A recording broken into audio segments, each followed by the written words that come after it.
Hi guys, ay magluluto ng ano ngayon, pinataang laing. Nakabili kami sa ano yan sa tawag dito, yan sa may papuntang Daang Hari.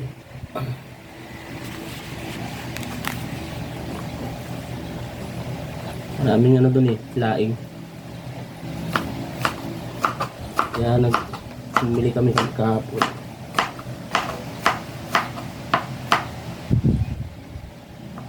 Makapagluto naman tayo ng ano, pinataan ulit.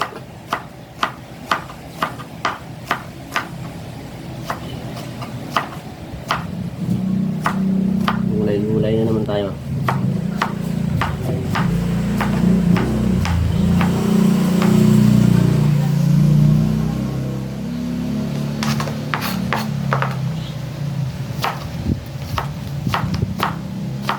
Tama to pang to. Hanggang bukas pa tong ulam. Medyo marami siya.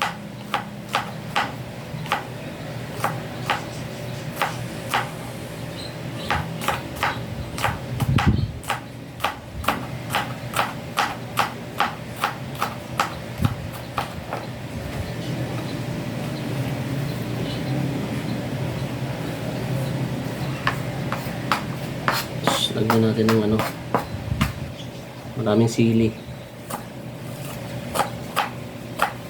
Alam nyo guys, ang laing hindi masarap pag ano, masyadong tuyo. Mano kasi tawag dito,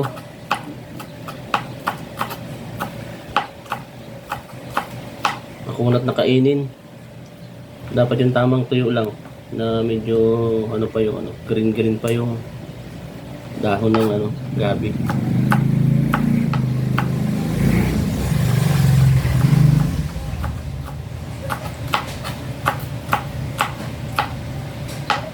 Bagay, depende rin siguro sa ano, kung kumakain.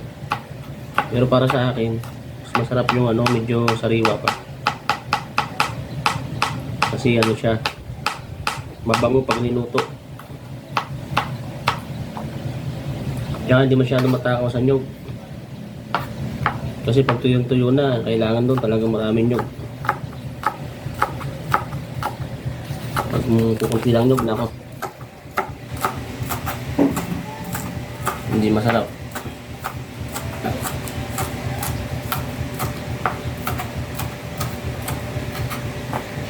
Matrabaho lang pero masarap naman. Guys, ito yung ano, paggagata ko ng laing. Ito, kunti lang sili.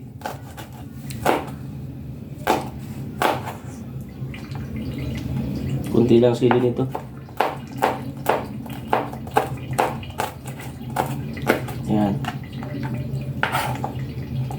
Sinahugan ko na ng ano yan, labahita. Mas wala sa kasyang tuyo kaya sa karne, pangit pag karne. Mantika pa. Talaga pag nagmantika, nyug lang.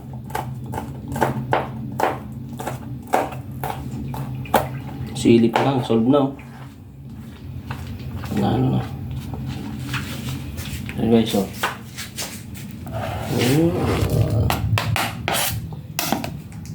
So, ano ko yan? Yung ingredients, yung bawang, sibuyas, luya. Tapos yun, labahita.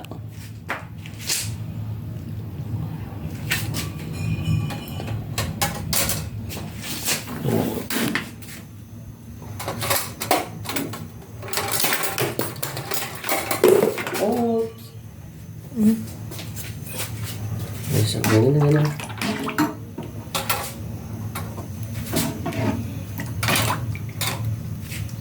Guys, ito yung ano, labahita, oh. Yan. Ayan ang pampalasa. Kahit kunti lang, pero malasa na yan. Ganito guys, wag kang magata. Diretso na, wala na yung ano, lipo-lipo to. Pangalawang kata.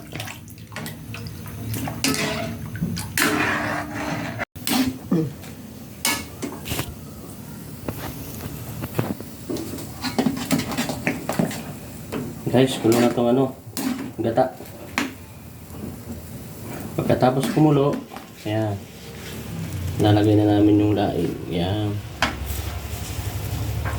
Masarap na nito guys. Medyo kunti lang yung ano, laing. Dalawa lang naman kami kakain. Dalawang log to, malaki.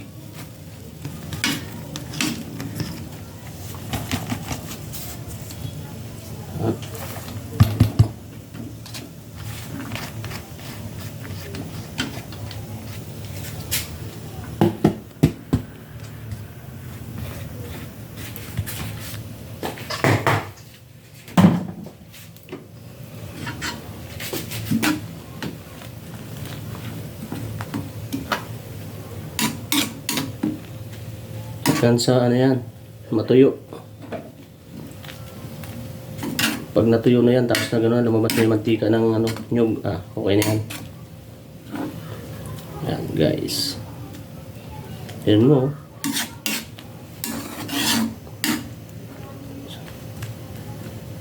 Gatang-gata talaga siya. Yan mamaya guys, pag luto na guys. Ayun guys, okay na. Luto na ang ginataang laing. Tignan mo, yummy na to. Sarap na sa ano to. Sa kanin, lalo sa bahaw. Ayan, guys, ganito lang. Simple lang pero marami ng kanin mauubos na ito. Makikanin ng ganitong gulay. Ayan. Kasunod nito, ano pang gagawin? Kain na na. Salamat guys.